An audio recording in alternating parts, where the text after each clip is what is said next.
Hello welcome to my channel Prepian. इस video में हम डिस्कस करने वाले हैं क्लास 12th इंग्लिश की फ्लेमिंगो बुक से प्रोज सेक्शन का चैप्टर नंबर 1 जो कि है द लास्ट लेसन। इस वीडियो में आपको लाइन बाय लाइन एक्सप्लेनेशन मिल जाएगी, साथ ही साथ डिफ़िकल्ट टर्म्स की मीनिंग भी मैं साथ साथ लिखती जाऊंगी। सो चैप्टर शुरू करने से पहले मैं आपको इस चैप्टर का एक ब्रीफ इंट्रोडक्शन देती हूँ कि ये चैप्टर बेसिकली है किस रिलेटेड, ताकि आपको भी आइडिया हो जाए कि आगे इस चैप्टर में क्या क्या चीज़ें आपको देखने को मिलेंगी। जैसे कि यहाँ पे लिखा हुआ है the last lesson is set in the days of Franco Prussian war, यानी कि इस लेसन में फ्रांको प्रूशियन वॉर की बात हो रही है, यानी कि फ्रांस और प्रूशिया के बीच में जो वॉर हुआ था उसकी बात हो रही है। अब फ्रांस और प्रूशिया के बीच में जो वॉर हुआ था वो अराउंड 1870 में स्टार्ट हुआ था और 1871 में ये वॉर ख़त्म हुआ था। इस वॉर में जो है प्रूशिया को लीड कर रहे थे बिस्मार्क, और इस वॉर में प्रूशिया ने डिफीट कर दिया था फ्रांस को। अब हमें पता है कि अगर एक कंट्री दूसरी कंट्री को डिफीट करती है तो जिस कंट्री को उसने डिफीट किया होता है उस पर वो अपना कब्जा जमा सकती है। सिमिलरली यहाँ पे भी ऐसा ही हुआ था कि फ्रांस को जब प्रूशिया ने डिफीट किया तो प्रूशियन फोर्सेस ने वहाँ पे इन्वेड कर दिया था। वहाँ की जो 2 डिस्ट्रिक्ट्स है लॉरेन और एल्सेस, इन 2 डिस्ट्रिक्ट्स पे प्रूशियन फोर्सेस ने कब्जा कर लिया था। तो इस चैप्टर में आप आगे देखेंगे कि इस चैप्टर को नरेट कौन कर रहा है, फ्रांस कर रहा है जो कि एक स्टूडेंट होता है। इनिशियली वो अपनी स्टडीज़ में बिल्कुल भी इंटरेस्ट नहीं दिखाता है, चाहे वो फ्रेंच लैंग्वेज को सीखना हो या इन जनरल भी अगर उसको सीखना होता है कुछ भी तो उसमें इंटरेस्ट नहीं दिखाता। बट जैसे जैसे उसको पता चलता है कि अब उसके पास वो टाइम ही नहीं है कि वो सीख सके, या हम कह सकते हैं कि उसके पास वो मौका ही नहीं बचेगा कि वो सीख सके, तो उसमें कैसे वो रिग्रेट की फीलिंग डेवलप होती जाती है वो आप इसमें देखेंगे। फिर आपको पेट्रियाटिज्म भी देखने को मिलेगा, कैसे एम हैमिल के कैरेक्टर से, एम हैमिल फ्रांस के फ्रेंच टीचर होते हैं, तो वो कितना डिवोटेड है अपनी कंट्री को लेकर, वो कितने एफर्ट्स डालते हैं अपनी कंट्री की लैंग्वेज को प्रिजर्व रखने में, वो आप इस चैप्टर में आगे देखेंगे। बाकी जो भी इसके अलावा इसमें थीम्स है या इन जनरल भी अगर थीम्स को डिस्क्राइब करना होगा उसके लिए मैं एक सेपरेट वीडियो बना दूंगी। तो चैप्टर का ऑथर कौन है? अल्फोंस डॉडेट। ये एक फ्रेंच नॉवेलिस्ट थे। Alphonse Daudet was a French novelist and a short story writer. इसमें आई थिंक कुछ भी समझाने की ज़रूरत नहीं है, वो फ्रेंच नॉवेलिस्ट थे और साथ ही साथ शॉर्ट स्टोरी भी लिखा करते थे। The last lesson is set in the days of the Franco Prussian war, जो कि कहाँ से कहाँ तक चला, 1870 से लेकर 1871 तक, यानी कि हम कह सकते हैं 1 साल तक चला। In which France was defeated by Prussia led by Bismarck. ये मैं आपको ऑलरेडी बता चुकी हूँ। Prussia then consisted of what now are the nations of Germany, Poland and parts of Austria. मतलब प्रूशिया जो उस टाइम पे जिसको हम प्रूशिया बोलते थे ना, उसमें क्या क्या शामिल थे आज जिसको हम जर्मनी बोलते हैं, पोलैंड और ऑस्ट्रिया के कुछ पार्ट्स, ये तीनों मिला के प्रूशिया के हिस्से थे। In this story the French districts of Alsace and Lorraine have passed into Prussian hands. जैसा कि मैंने आपको बोला कि जो 2 डिस्ट्रिक्ट्स है फ्रांस की, एल्सेस और लॉरेन, वो किसके कब्जे में अब आ गई थी? प्रूशिया के। Read the story to find out what effect this had on the life at school. जैसा कि मैंने आपको पहले ही बोला कि इस स्टोरी को नरेट करने वाली जो है वो एक स्टूडेंट है फ्रांस, तो उनके स्कूल में क्या इम्पैक्ट पड़ता है, वहाँ पे उनको क्या क्या चेंजेस देखने को मिलती है, वो स्टोरी में आप आगे देखेंगे। तो अब फ्रांस नरेट कर रहे हैं। I started for school very late that morning and was in great dread of a scolding, especially because M. Hamill had said that he would question us on participles, and I did not know the first word about them. तो ये बोल रहे हैं कि जिस दिन की ये बात कर रहे हैं, ये बोल रहे हैं कि उस दिन मैं बहुत ज़्यादा खौफ में था। इन ग्रेट ड्रेड ऑफ का मतलब होता है विद ग्रेट फेयर ऑफ, तो मुझे बहुत ज़्यादा फेयर था क्योंकि मैंने पहले ही आपको बोला था ना, वो पढ़ाई में बिल्कुल भी इंटरेस्टेड नहीं था। तो एज़ यूजुअल उसने पढ़ाई नहीं करी थी, जो उसके टीचर एम हैमिल ने उसे होमवर्क दिया था पार्टिसिपल्स के बारे में पढ़ने का, उसने वो नहीं किया था। तो इसीलिए वो बहुत ज़्यादा खौफ में था कि जैसे ही मैं स्कूल पहुंचूंगा एम हैमिल जो है वो मुझे क्वेश्चन करेंगे पार्टिसिपल पे, और मैं उसका जवाब नहीं दे पाऊँगा। For a moment I thought of running away and spending the day out of doors मतलब घर से बाहर। तो एक मोमेंट के लिए सोचता है कि क्यों ना मैं ऐसा करूँ कि मैं स्कूल जाऊँ ही ना, बस घूमता रहूँ दिन भर। It was so warm, so bright. The birds were chirping at the edge of the woods, and in the open field back at the sawmill, the Prussian soldiers were drilling. रास्ते में इसको ऐसी-ऐसी चीज़ें देखने को मिलती है, जिससे ये थोड़ा बहुत कन्विंस हो ही जाता है, खुद को मनाने की कोशिश करता है कि सब कुछ बहुत ज़्यादा अच्छा है, अगर मैं स्कूल ना जाऊँ तो ज़्यादा बेहतर है, यहाँ पे ही बैठना, यहाँ पे ही रहना, टाइम स्पेंड करना ज़्यादा बेटर है। जैसे कि बहुत ज़्यादा सनी था उस दिन, बर्ड्स चर्प कर रहे थे, चर्प मतलब जो बर्ड्स वो छोटी-छोटी आवाज़ें निकालते हैं उसको चर्पिंग कहते हैं। इसके अलावा इसने क्या देखा कि सॉमिल के पास जो है प्रूशियन सोल्जर्स ड्रिल कर रहे थे। It was all more tempting than the rule for participles. ये जो है ये इसको ज़्यादा टेम्प्टिंग लग रहा था। टेम्प्टिंग का क्या मतलब होता है? टेम्प्टिंग का मतलब होता है अट्रैक्टिव, यानी कि ये सारी जो भी ये चीज़ें देख रहा था, विटनेस कर रहा था अपने रास्ते में, वो उसको ज़्यादा अट्रैक्ट कर रही थी। यहाँ पे मैं मीनिंग लिख लेती हूँ। टेम्प्टिंग यानी कि attractive. But I had the strength to resist and hurried off to the school. Resist का मतलब क्या होता है? रेजिस्ट का मतलब होता है अपोज, यानी कि मैंने इन सारे थॉट्स को के बारे में सोचना बंद कर दिया। ये जो भी थॉट्स मुझे आ रहे थे, मैंने अपने आप को समझा लिया, मैंने अपने आप को कन्विंस कर लिया कि नहीं, मुझे स्कूल जाना चाहिए, तो जल्दी से ये स्कूल की तरफ दौड़ पड़ा। रेजिस्ट मतलब कि oppose. When I passed the town hall, there was a crowd in front of the bulletin board. Bulletin board क्या होता है? Notice board. नोटिस बोर्ड मतलब बेसिकली जिस पे सारे इम्पोर्टेंट नोटिसेस जो होते हैं वो उस पे आते हैं, ताकि पब्लिक जो है उस पे लिखे जाते हैं, ताकि पब्लिक उसको पढ़ सके और उनको इन्फॉर्मेशन मिल जाए।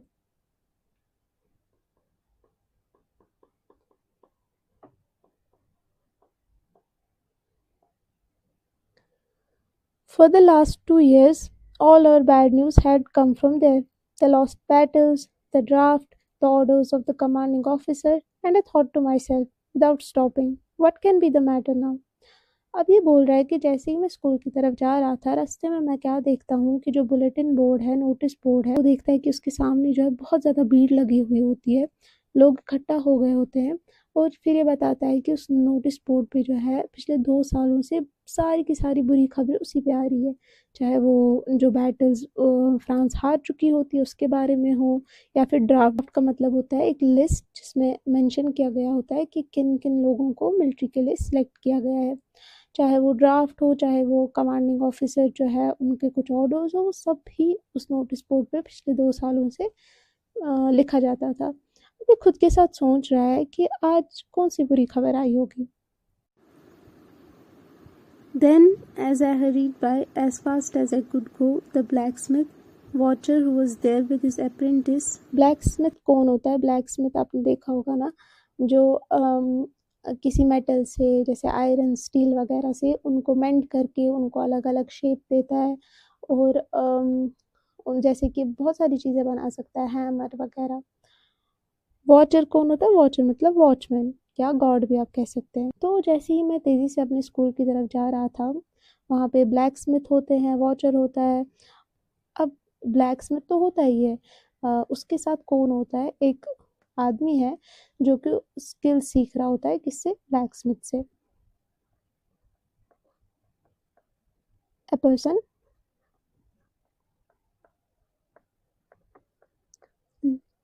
Learning a particular skill. तो ये एक इंसान होता है जो कि ब्लैकस्मिथ से सीख रहा होता है कैसे ये काम करना होता है, वो भी वहाँ पे होता है। ब्लैकस्मिथ जो होता है वो उसको बुलाता है, फ्रांस को बुलाता है, called after me, don't go so fast bub, you will get to your school in plenty of time. उसको बोलता है कि तुम्हें जल्दबाजी करने की कोई ज़रूरत नहीं है, जल्दी जल्दी जाने की कोई ज़रूरत नहीं है, तुम्हारे पास बहुत ज़्यादा वक्त है स्कूल पहुँचने के लिए। हो सकता है कि उसने वो बुलेटिन बोर्ड पढ़ लिया था और उसको ये इन्फॉर्मेशन थी कि क्या हुआ है कि फ्रांस जो है वो अब प्रूशिया के कंट्रोल में है। तो इसीलिए वो उससे कहता है कि तुम्हें जल्दबाजी करने की बिल्कुल भी ज़रूरत नहीं है, तुम अपने टाइम पे पहुंच जाओगे। I thought he was making fun of me and reached M Hamel's little garden all out of breath. उसको लगा कि ये तो मेरे साथ शायद मजाक कर रहा है, ऐसा क्यों बोल रहा है, उसको समझ नहीं आ रहा था। तो जल्दी जल्दी भागते भागते वो एम हैमिल के लिटिल गार्डन में, छोटे से गार्डन में पहुंच गया। ऑल आउट ऑफ ब्रेथ मतलब कि वो हाँप रहा था, उसकी सांस फूल रही थी क्योंकि वो दौड़ते दौड़ते जा रहा था। Usually when school began, there was a great bustle which could be heard out in the street. The opening and closing of desks, lessons repeated in unison, very loud, with our hands over our ears to understand better, and the teacher's great ruler rapping on the table. अब वो यहाँ पे ये बोल रहा है कि usually जब वो स्कूल जा रहा होता है तो स्ट्रीट पे ही, यानी कि स्कूल से बाहर ही, ये स्कूल का बहुत ज़्यादा शोर सुनाई दे रहा होता है। ए ग्रेट बसल का मतलब होता है लॉट ऑफ एक्टिविटी, जो मैंने लिख लिया है। कौन सा शोर होता है, जैसे कि opening and closing of desks, या फिर लेसन्स जो हम साथ साथ में पढ़ते हैं, या टीचर जो अपने रूलर से डेस्क को रैप का मतलब होता है rapping, hitting a hard object. तो मतलब रूलर को बार बार मार रहे होते हैं ना टेबल पर, तो उसका शोर भी आता रहता था। लेकिन आज बहुत ज़्यादा डिफरेंट था। क्यों डिफरेंट था वो आप आगे देखेंगे। तो यही बोल रहा है कि आज तो बहुत ज़्यादा डिफरेंट था। कैसे? But now it was also still मतलब ऐसा कुछ नहीं हो रहा था, बहुत खामोशी थी, सब रुका हुआ था। I had counted on the commotion to get to my desk without being seen. Counted on मतलब डिपेंडेंट ऑन, कमोशन मतलब नॉइस। तो इसने क्या सोचा था? इसने सोचा था कि शोर होगा तो मुझे कोई नोटिस ही नहीं करेगा, शोर हो रहा होगा, लोग टीचर का ध्यान नहीं होगा, स्टूडेंट्स का ध्यान नहीं होगा, तो मैं चुपके से अपनी जगह पे बैठ जाऊंगा और कोई मुझे देखेगा भी नहीं। लेकिन आज तो डिफरेंट था। But of course that day everything had to be as quiet as Sunday morning. लेकिन उस दिन सब कुछ बहुत ज़्यादा शांत था, जैसे कैसे इसने इसको रिलेट किया है, जैसे कि संडे मॉर्निंग होती है, बहुत ज़्यादा शांति होती है, क्योंकि कोई ऑफिस नहीं जा रहा होता, कोई स्कूल नहीं जा रहा होता, लोग ये रेस्टिंग डे होता है, तो कोई भी शोर नहीं होता। उसी तरीके से सन्नाटा छाया हुआ था। और अब अगर ये क्लास में एंटर करता तो ये इजीली नोटिस इसको कर लेते, बच्चे भी और टीचर भी। Through the window, I saw my classmates already in their places, and M. Hamel walking up and down with his terrible iron ruler under his arm. अब ये गार्डन में है तो ये विंडो से क्या देखता है कि इसके जो क्लासमेट्स होते हैं वो अपनी जगह पे बैठे हुए होते हैं और एम हैमिल क्लासरूम में उधर उधर चक्कर मार रहे होते हैं और उनका जो आयरन रूलर होता है उनके आर्म के नीचे होता है। I had to open the door and go in before everybody. अब नॉइज़ ने तो इसका साथ नहीं दिया, वहाँ तो बहुत शांति थी, तो इसको सबके सामने जाना पड़ा। You can imagine how I blushed and how frightened I was. Blushed का मतलब होता है जब कोई एम्बैरेसिंग मोमेंट हो या ऐसा कुछ हो जाता है तो फिर गाल जो है वो लाल हो जाते हैं, वैसे ये लाल हो गया था क्योंकि इसके लिए बहुत ज़्यादा एम्बैरेसिंग मोमेंट था, ये सबके सामने इसको जाना पड़ा और ये बहुत ज़्यादा लेट था स्कूल के लिए। And how frightened I was. Frightened का मतलब क्या होता है? डरा हुआ।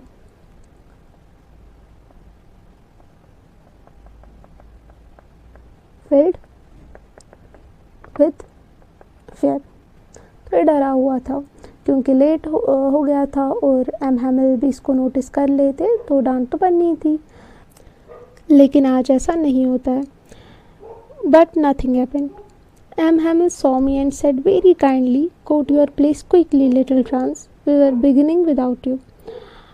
तो इसको बहुत ज़्यादा झटका मिल जाता है। क्यों? क्योंकि एम हैमिल जो शायद कोई और दिन होता तो उसको डांट लेते, लेकिन इस दिन क्या हुआ कि उनने बहुत ही काम टोन में उससे कहा कि फ्रांस तुम अपनी जगह पे बैठ जाओ, हम तो तुम्हारे बगैर ही शुरू कर रहे थे। तो इसके लिए बहुत ज़्यादा शॉकिंग चीज़ थी ये।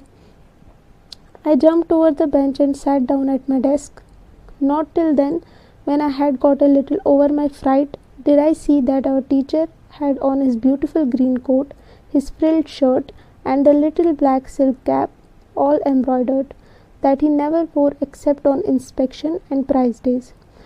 तो अब जैसे ही अपने बेंच पे बैठा और अपने आप को थोड़ा काम कर रहा था, जैसे ही इसका अफेयर थोड़ा कम हो रहा था, इसने क्या देखा कि टीचर ने एक ब्यूटीफुल, यानी कि एम हैमिल ने ब्यूटीफुल ग्रीन कोट पहना हुआ होता है, उन्होंने एक फ्रिल्ड शर्ट पहनी हुई होती है। फ्रिल्ड मतलब होता है फोल्डेड, जिसको फोल्ड से डेकोरेट किया जाता है, वैसी सी एक शर्ट पहनी हुई थी, एक छोटी सी ब्लैक सिल्क कैप पहनी हुई थी, और ये सारा क्या था, एम्ब्रॉयडर्ड था। और ये जो कपड़े हैं जो ये डिस्क्राइब कर रहा है फ्रांस, एम हैमिल इसको यूजुअली नहीं पहनते थे, रोज़मर्रा वो नहीं पहनते थे ऐसे कपड़े, सिर्फ और सिर्फ स्पेशल ओकेजन्स पे, जैसे कि इंस्पेक्शन का दिन हो या फिर कोई प्राइज सेरेमनी हो, उन्हीं दिनों पे, खास दिनों पे ऐसे कपड़े पहना करते थे। Besides the whole school seemed so strange and solemn. इसके अलावा भी कुछ स्ट्रेंज चीज़ें इसको देखने को मिली जो हर दिन नहीं होती थी। वो क्या थी कि यूजुअली तो क्लासरूम में बहुत ज़्यादा चहल पहल होती है, बच्चे आपस में बात कर रहे होते हैं, लेकिन आज ऐसा नहीं होता। आज बहुत ज़्यादा सीरियस मूड में सारे लोग होते हैं। But the thing that surprised me the most was to see on the back benches that were always empty the village people sitting quietly like ourselves.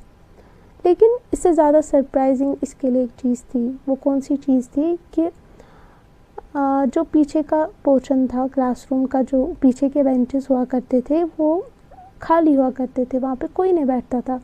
लेकिन आज ये वहाँ पे देखता है कि उस विलेज के जो लोग हैं वो वहाँ पे बैठे हैं।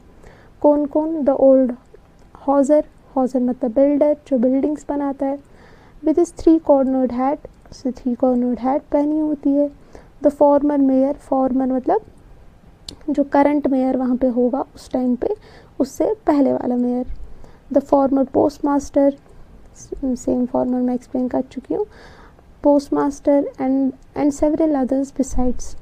और उसके अलावा भी कुछ और लोग भी वहाँ पे बैठे हुए थे। Everybody looked sad and Hauser had brought an old primer thumbed at the edges, and he held it open on his knees with his great spectacles lying across the pages.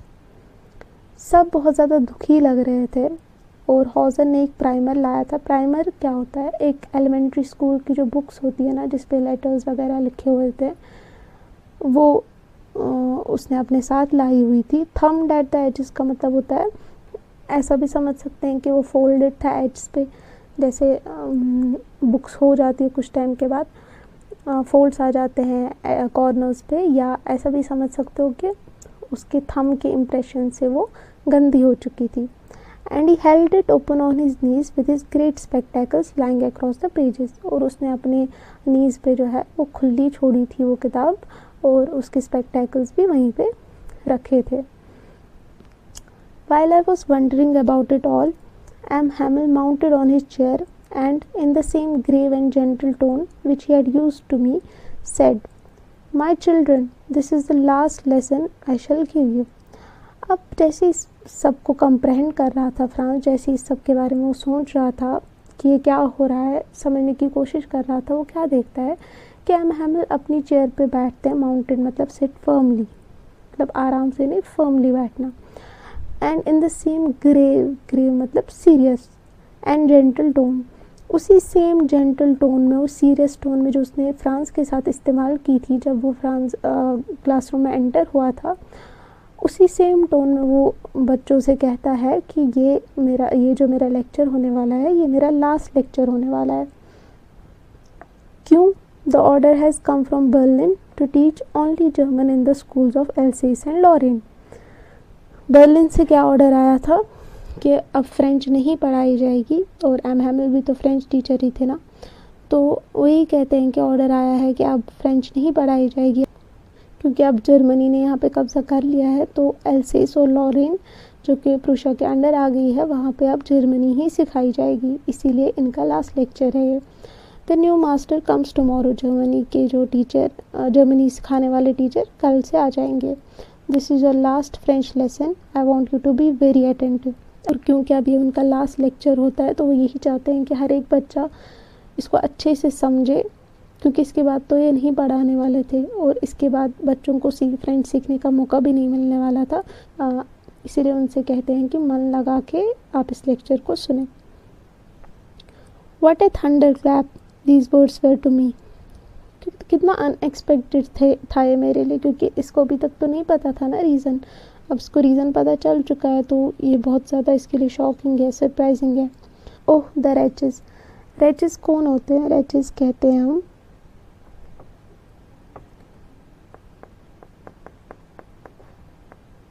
पिटीएबल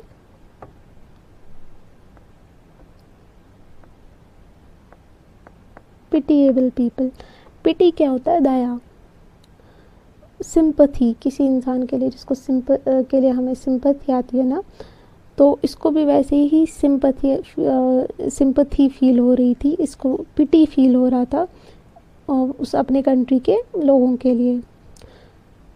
that was what they had put up at the town hall. अब इसको समझ आ गया था कि town hall का जो notice board है, bulletin board है, वहाँ पे क्या लिखा गया था। My last French lesson. Why? I hardly knew how to write. I should never learn anymore. I must stop there then. Oh, how sorry I was for not learning my lessons, for seeking birds' eggs, or going sliding on the Saar. अब ये regretful होता है, इसको regret feel होता है, sorry feel होता है कि मैंने तो अभी लिखना भी नहीं सीखा था फ्रेंच, और अब देखो अब तो मेरे पास चांस भी नहीं है, चॉइस भी नहीं है, मैं आगे सीख भी नहीं सकता हूँ। अब ये रिग्रेट करता है कि वो टाइम जब उसके पास फ्रेंच सीखने का टाइम था, जब वो सीख सकता था, तब वो छोड़ के, पढ़ाई छोड़ के वो बाकी सारे अननेसेसरी चीज़ों में अपना टाइम वेस्ट कर रहा था। कौन सी अननेसेसरी चीज़ें? जैसे कि बर्ड्स के एग्स ढूंढना, स्लाइडिंग ऑन द सार। सार एक रिवर है, पे स्केटिंग या स्लाइडिंग करने के लिए जाता था। My books that had seemed such A nuisance a while ago, so heavy to carry, my grammar and my history of the saints were old friends now that I couldn't give up। अब ये बोल रहा है कि मेरी किताबें जो कुछ समय पहले मुझे बहुत अनॉय करती थी। न्यूसेंस मतलब किसी चीज़ की वजह से आप अनॉय हो जाते हो, आपको वो चीज़ करना अच्छा नहीं लगता, इरिटेट करता है वो चीज़। तो वैसे ही उसकी बुक्स जो है उसको कुछ समय पहले बहुत ज़्यादा अनॉय करते थे।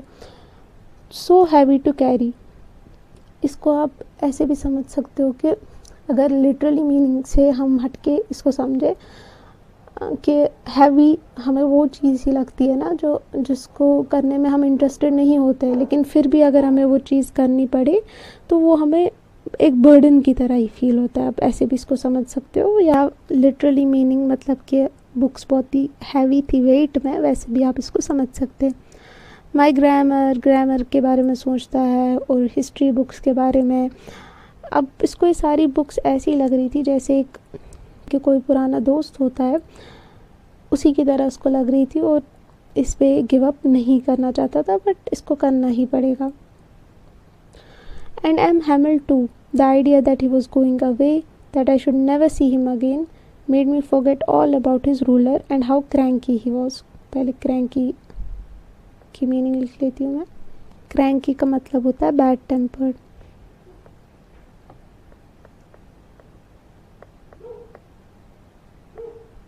ये सोच रहा है कि M. Hamel के रूलर से तो उसको डर लगता था, और ये भी बोल रहा है कि कैसे M. Hamel बहुत ज़्यादा शॉर्ट टेम्पर्ड थे, लेकिन इस सब को भूल जाता है क्योंकि उसके दिमाग में यही थॉट चल रहा होता है कि वो अब जाने वाले हैं, वो उनको अब फ्रेंच नहीं सिखाएंगे। तो ये थॉट ओवर पावर कर देता है या सप्रेस कर देता है इन बाकी फीलिंग्स को जो उसको कुछ समय पहले फील हुआ करती थी। Poor man, it was in honor of this last lesson that he had put on his fine Sunday clothes, and now I understood why the old men of the village were sitting there in the back of the room। तो अब ये समझ जाता है कि क्यों M. Hamel ने इतने अच्छे कपड़े पहने हुए थे, और क्यों बच्चों के अलावा भी वहाँ पे लोग होते हैं, क्लास में लोग होते हैं, जैसे कि हाउसर, पोस्ट मास्टर जो हमने देखा था। It was because they were sorry too that they had not gone to school more. ये क्यों था, क्यों वो वहाँ पे बैठे हुए थे? क्योंकि उनको भी कहीं ना कहीं बुरा लग रहा था कि काश उन्होंने भी पढ़ाई में ज़्यादा ध्यान दिया होता, या अगर वो स्कूल ज़्यादा टाइम तक नहीं गए थे तो और गए होते और सीखा होता उन्होंने। It was their way of thanking our master for his 40 years of faithful service and of showing their respect for the country that was theirs no more. ये उनका एक तरीका था, एक शुक्रिया अदा करने का तरीका था एम हैमिल को, क्योंकि उनने 40 साल तक टीचिंग में अपना कंट्रीब्यूशन दिया था। उसके लिए वो उनको थैंक करना चाहते थे और साथ ही साथ वो अपनी कंट्री की टुवर्ड्स जो रिस्पेक्ट थी उनकी वो भी दिखाना चाहते थे। तो while I was thinking of all this, I heard my name called. It was my turn to recite. What would I not have given to be able to say that dreadful rule for the participle all through, very loud and clear, and without one mistake? But I got mixed up on the first words and stood there holding on to my desk, my heart beating and not daring to look up. अब M हैमिल France को बुलाते हैं और France की बारी होती है participles के बारे में पढ़ने की, लेकिन उसको तो फ्रेंच नहीं आती है, उसने तो वो नहीं सीखा होता है। तो ये बोलता है कि काश मुझे उस टाइम पे वो पढ़ना आता, मतलब उसको कुछ भी देना पड़ता, उस चीज़ के लिए कुछ भी करना पड़ता तो वो करता, लेकिन उस टाइम पे वो यही चाहता कि काश वो अच्छे से उसको पढ़ पाता, क्लियरली उसको पढ़ पाता, लेकिन ऐसा नहीं होता है। जैसे ही वो पहले वर्ड्स ही कहता है वो उसमें ही गड़बड़ कर देता है। तो वो बस वहाँ पे खड़ा रहता है डेस्क पे, उसकी दिल की धड़कन बहुत ज़्यादा तेज़ हो जाती है क्योंकि एम्बैरेसमेंट उसको फील होती है और उसकी हिम्मत नहीं होती है एम हैमिल की तरफ देखने की। ड्रेडफुल मतलब ऑफुल, ऑफुल मतलब बुरा। I heard M. Hamill say to me, I won't scold you, little France. You must feel bad enough. See how it is. Every day we have said to ourselves, bah, we have plenty of time. I'll learn it tomorrow. And now you see where we have come out. Ah, that's the great trouble with Elsace. She puts off learning till tomorrow. Now those fellows out there will have the right to say to you, how is it you pretend to be Frenchmen and yet you can neither speak nor write your own language? But you are not the worst, poor little France. We have all a great deal to reproach ourselves with. M Hamel उसको कहता है, ये भी shocking चीज़ है France के लिए, उसको कहता है मैं तुम्हें नहीं डांटने वाला हूँ फ्रांस, क्योंकि वो समझता है इस बात को कि फ्रांस को ऑलरेडी बहुत ज़्यादा बुरा फील हो रहा होगा इस बात से कि अब वो बिल्कुल ही फ्रेंच लैंग्वेज नहीं सीख पाएगा, उसको रिग्रेट हो रहा होगा इस बात से। एम हैमिल अवेयर थे। फिर एम हैमिल उसको कहते हैं कि हम हमेशा ऐसा ही सोचते थे कि मेरे पास तो बहुत ज़्यादा वक्त है, प्लेंटी ऑफ टाइम है, कल सीख लेता हूँ। और एल्सेस के लोग भी ऐसा ही करते थे, आज नहीं कल, आज नहीं कल, कल कल। और अब ऐसा वक्त आ गया है जबकि उनके पास कोई चॉइस ही नहीं है सीखने की। Now those fellows out there, किसकी बात कर रहे हैं?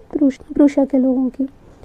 वो तुमसे ये कह पाएंगे कि ऐसा कैसे है कि तुम खुद को तुम अपनी कंट्री के टुवर्ड्स इतना ज़्यादा प्यार रिस्पेक्ट दिखाते हो, तुम कहते हो कि मैं एक प्राउड फ्रेंचमैन हूँ, लेकिन ऐसा कैसे है कि तुम्हें तो फ्रेंच लिखनी भी नहीं आती, फ्रेंच पढ़नी भी नहीं आती है, तुम्हें अपनी लैंग्वेज से ही तुम फेमिलियर नहीं हो। बेसिकली उनका मजाक उड़ाया जाएगा, उनका मजाक बन जाएगा। But you are not the worst poor little France, we have all a great deal to reproach ourselves with. Reproach ourselves मतलब होता है blame ourselves with. M Hamel कहते हैं कि लेकिन तुम अकेले नहीं हो जिसको हम ब्लेम कर सकते हैं, हम सब की कहीं ना कहीं गलती है। रिप्रोच आवरसेल्व्स मैं बता चुकी हूँ, ब्लेम करना, हम सारे ही ब्लेम के लायक है। कैसे? Your parents were not anxious enough to have you learn. तुम्हारे पेरेंट्स को इतनी ज़्यादा फिक्र नहीं रहती थी तुम्हारे सीखने के बारे में। They prefer to put you to work on a farm और at the mills so as to have a little more money. उनके पास चॉइस थी कि तुम्हें पढ़ाया जाता है, तुमसे काम कराया जाता, वो तो यही प्रेफर करते थे। प्रेफर मतलब चूज़ करते थे, इस चीज़ को ज़्यादा अहमियत देते थे कि वो तुम्हें बेचते काम करने के लिए ताकि तुम थोड़े से पैसे इकट्ठे करके लाओ उनके लिए, तुम थोड़े से पैसे कमा सको, देन कि वो तुम्हारी पढ़ाई को लेकर सीरियस होते। And I have been to blame also, और मैं भी तो ब्लेम के काबिल हूँ। क्यों? Have I not often send you to water my flowers instead of learning your lessons. क्या मैं भी तुम्हें नहीं बोलता था जब तुम्हें लेसन्स सीखने के लिए मुझे बोलना चाहिए था? मैं भी तुम्हें नहीं बोलता था कि जाओ मेरे फूलों को, मेरे पौधों को पानी देकर आओ। And when I wanted to go fishing did I not just give you a holiday. और जब मैं चाहता था मैं फ़िशिंग करूं, क्या मैं तुम्हें छुट्टियां नहीं देता था? तो मेरी भी कहीं ना कहीं गलती है। Then from one thing to another, M. Hamel went on to talk of the French language, saying that it was the most beautiful language in the world, the clearest, the most logical, that we must guard it among us and never forget it. फिर M हैमल आगे French language के बारे में बात करते हैं कि French language सबसे क्लियरेस्ट है, बहुत ज़्यादा लॉजिक है इसमें, और हमें इसकी कदर करनी चाहिए, हम इसको वैल्यू करना चाहिए और कभी भी इसको भूलना नहीं चाहिए। Because when a people are enslaved, क्योंकि जब लोगों को स्लेव बनाया जाता है, एनस्लेव मतलब टू मेक स्लेव, जब as long as they hold fast to their language it is as if they had the key to their prison. Hold fast मतलब, होल्ड फास्ट का मतलब हुआ रिफ्यूज टू गिव अप। जब तक वो अपनी language को सीखते हैं, जब तक वो अपनी लैंग्वेज को पे गिव अप नहीं करते हैं, जब तक वो अपनी लैंग्वेज से जुड़े रहते हैं, तब तक क्या, तब तक it is as if they had the key to the prison. कैदी के लिए जैसे प्रिजन के लिए की वो जो चाबी होती है, उसी तरह ये लैंग्वेज उनके लिए एक्ट कर सकती है, ये लैंग्वेज उनको हेल्प कर सकती है। क्योंकि एक कंट्री जो अगर चाहे कि वो दूसरी कंट्री को के लोगों को अपना स्लेव बनाए, तो उनके लिए आसान नहीं रहेगा उनको कंट्रोल करना। ये है लैंग्वेज की इम्पोर्टेंस, अपनी मदर टंग को सीखने की importance. Then they had opened a grammar and read us a lesson then he sorry. फिर एम हैमल ग्रामर के बारे में पढ़ाते हैं। I was amazed to see how well I understood it, all he said seemed so easy, so easy. I think too that I had never listened so carefully and that he had never explained everything with so much patience. अब France को सब कुछ ही समझ आ रहा होता है, तो वो सोचता है कि दोनों चीज़ें हो सकती है। या तो ऐसा हो सकता है मैंने कभी ध्यान नहीं दिया, मैं कभी सीरियसली पढ़ने बैठा होता तो मुझे समझ आ गया होता, या ऐसा भी हो सकता है कि शायद एम हैमल ने कभी इतना मन लगा के सिखाने की, समझाने की कोशिश ही नहीं की। दोनों चीज़ें हो सकती है। It seemed almost as if the poor man wanted to give us all he knew before going away and to put it all into our heads at one stroke. ऐसा लग रहा था क्योंकि एम हैमल जो है सब कुछ ही पढ़ा रहे थे, वो कोशिश कर रहे थे कि जितना भी उनको आता है वो इस एक लेक्चर में उसको कंसाइज करके वो सब कुछ ही पढ़ा दे, जितना भी उनको आता है। यही है ना कि एम हैमल कितने डिवोटेड थे, कितना अपनी मदर टंग से, अपनी कंट्री से प्यार करते थे, रिस्पेक्ट करते थे और चाहते थे कि फ्रेंच लैंग्वेज को प्रिजर्व किया जाए, आगे आने वाली जनरेशन भी ये इसको सीखे। तो इसीलिए कोशिश कर रहे थे कि उनको जितना भी आता है वो सब कुछ ही बच्चों को पढ़ा दे और वो सब कुछ एक ही झटके में वो सब कुछ समझ जाए। After the grammar we had a lesson in writing. उसके बाद राइटिंग में उनको लेसन दिया। That day M. Hamel had new copies for us, written in a beautiful round hand, France, Alsace, France, Alsace. और उस दिन जो है एम हैमल ने उनके लिए नई नई किताबें लाई थी जिस पे फ्रांस एल्सेस लिखा हुआ था। They looked like little flags floating everywhere in the schoolroom, hung from the rod at the top of our desks. ऐसा लग रहा था वो उनकी जो डेस्क है ना, उनके ऊपर रॉड रखी गई थी तो उस पर वो लटक रही थी, तो ऐसा लग रहा था जैसे कि छोटे छोटे फ्लैग्स रखे हुए हैं। You ought to have seen how everyone set to work and how quiet it was. The only sound was the scratching of the pens over the paper. ये हमें बोल रहा है, रीडर्स को जो है ऑथर बोल रहे हैं कि काश तुम लोग देख पाते या तुम समझ पाते कि उस दिन कितना सन्नाटा था, लोग कितने शिद्दत के साथ काम कर रहे थे। जब वहाँ पे सन्नाटा था और कोई शोर ही नहीं था, तो जब वो पेन से लिख रहे थे अपनी नोटबुक्स पे, उसका सिर्फ शोर सुनाई दे रहा था, जिसको हम पिन ड्रॉप साइलेंस बोलते हैं ना, वैसा। Once some beetles flew in, but nobody paid any attention to them, not even the littlest ones. बीच में तो बीटल्स भी आ गई थी लेकिन किसी ने उन पर ध्यान ही नहीं दिया, छोटे बच्चों ने भी नहीं, वरना हमें पता है छोटे बच्चे जैसे ही क्लास में कुछ भी आ जाता है तो बच्चे तहलका मचा देते हैं, शोर मचा देते हैं उस बात पे, तो ऐसा कुछ भी नहीं हुआ। Who worked right on tracing their fishhooks as if that was French too. On the roof the pigeons cooed very low and I thought to myself, will they make them sing in German, even the pigeons?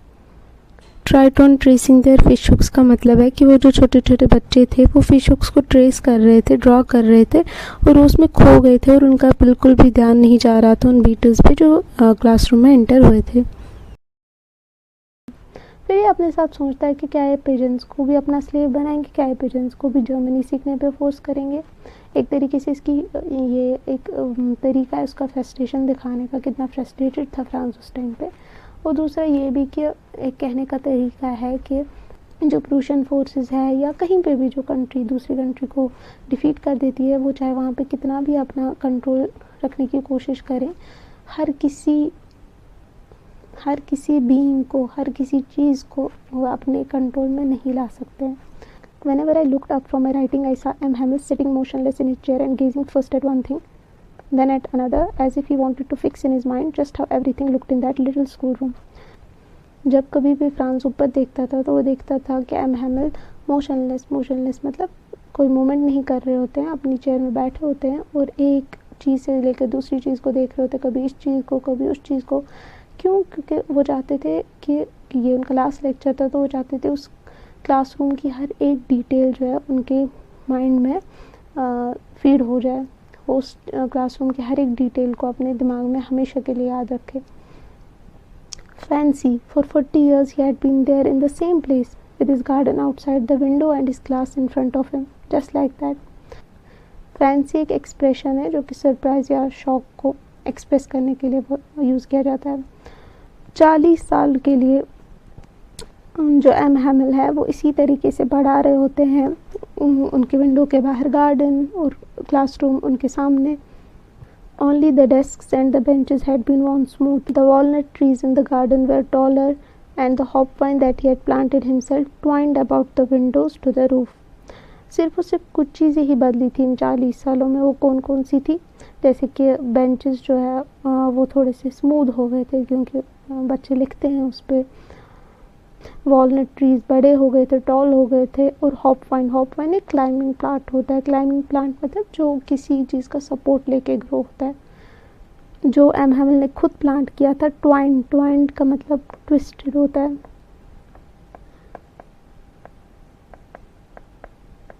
Twisted about the windows to the roof. और ये जो हॉपवाइन उन्होंने plant किया होता है ये twist कर करके यानी कि विंडो का सपोर्ट ले लेके रूफ तक ग्रो हो गया होता है। How it must have been broken his heart to leave it all, poor man. अब फ्रांस यहाँ पे एम हैमिल की फीलिंग्स को डिस्क्राइब कर रहे हैं कि एम हैमिल के लिए कितना मुश्किल हो रहा होगा ये सब कुछ छोड़ के जाना। To hear his sister moving about in the room above, packing their trunks, for they must leave the country next day. अपनी सिस्टर, उनकी जो एम हैमिल की सिस्टर है, वो ऊपर वाले कमरे में सब सामान पैक कर रही है। वो सुन के एम हैमिल को कैसा फील हो रहा होगा। क्यों वो पैक कर रही होती है? क्योंकि उनको नेक्स्ट डे कंट्री छोड़ के जाना होता है। But he had the courage to hear every lesson to the very last. After the writing we had a lesson in history and the babies chanted their. ये लेटर्स है। दादी क्या कह रहे हैं कि लेकिन फिर भी एम हैमिल में इतना करेज था, उनमें इतनी स्ट्रेंथ थी कि वो आखिरी लेक्चर तक टिके रहे। राइटिंग के बाद उन्होंने हमें हिस्ट्री में लेक्चर दिया। फिर बेबीज़, छोटे बच्चे या बेबीज़ भी बोल सकते हैं, वो चैंट कर रहे थे। चैंट का मतलब होता है शाउट करना, सेम वर्ड्स को बहुत बार रिपीट करना बेसिकली। तो वो इन लेटर्स को रिपीट कर रहे थे। Down there at the back of the room old Hauser had put on spectacles and holding his primer in both hands spelled the letters with them. तो हाउसर जो है उनने अपना चश्मा लगा लिया होता है और वो भी इन्हीं बेबीज़ के साथ ये लेटर्स को चैंट कर रहे होते हैं। You could see that he too was crying. His voice trembled with emotion, and it was so funny to hear him that all we wanted to laugh and cry. Hauser भी थोड़ा emotional हो गए होते हैं, वो बात नहीं कर पाते हैं सही से। जब वो लेटर्स को बोल रहे होते हैं वो सही से नहीं बोल पाते हैं क्योंकि सीधी सी बात है वो इमोशनल हो रखे थे उस टाइम पे। काफ़ी ज़्यादा इमोशन से वो ओवरवेलम हो गए थे, तो उनकी वॉइस थोड़ी ट्रेम्बल कर रही थी, मतलब शेक कर रही थी थोड़ी। और फ्रांस कह रहे हैं कि ये थोड़ा फ़नी भी था लेकिन साथ ही साथ बहुत ज़्यादा इमोशनल भी था। How well I remember it the last lesson. क्योंकि जो ऑथर है उन्होंने इस लेसन के बारे में काफ़ी समय बाद लिखा होगा। तो वो इस लेसन के बारे में याद करते हैं और सोचते हैं कि उस लेक्चर की एक एक डिटेल मुझे याद है। All at once the church clock struck 12, then the Angelus. इसका मतलब होता है devotional prayer in Roman Catholic church. तो उसके बाद प्रेयर भी बोली गई और 12 भी बज गए थे, 12 बजे इनकी छुट्टी हो जाती होगी। And at the same moment the trumpets of the Prussians returning from drill sounded under our windows. उसी टाइम पे ट्रम्पेट्स मतलब ट्रम्पेट एक म्यूज़िकल इंस्ट्रूमेंट होता है। जो प्रूशियंस ड्रिलिंग कर रहे थे वो भी ट्रम्पेट्स बजा रहे थे और ये सब हम अपने विंडोज़ पे सुन पा रहे थे। M Hamel stood up very pale in his chair, I never saw him look so tall. M Hamel खड़े हो गए, पेल का मतलब है उनके चेहरे का रंग ही उड़ गया था। आई never saw him look so toll. कभी भी एम हैमिल फ्रांस को इतने टॉल नहीं लगे थे जितने आज लग रहे थे। My friends, he said, I but something choked him, he could not go on. My friends कहा एम हैमिल ने, उसके बाद वो कुछ और कहते हैं लेकिन वो नहीं कह पाए। चोक्ड का क्या मतलब होता है? चोक्ड का मतलब होता है मेड अनेबल टू ब्रीथ। वो सांस भी नहीं ले पा रहे थे क्योंकि वो बहुत ज़्यादा ओवरवेल्म हो गए थे उस टाइम पे और वो आगे कुछ भी नहीं बोल पाए। Then he turned on the blackboard, took a piece of chalk and bearing on with all his might, he wrote as large as he could. फिर उन्होंने चौक का पीस अपने हाथ में लिया और जितनी भी वो करेज गैदर कर सकते थे, स्ट्रेंथ गैदर कर सकते थे, वो उन्होंने की और बड़े बड़े अक्षरों में उन्होंने क्या लिखा? वीवा ला फ्रांस। वीवा ला फ्रांस मतलब होता है लॉन्ग लिव फ्रांस।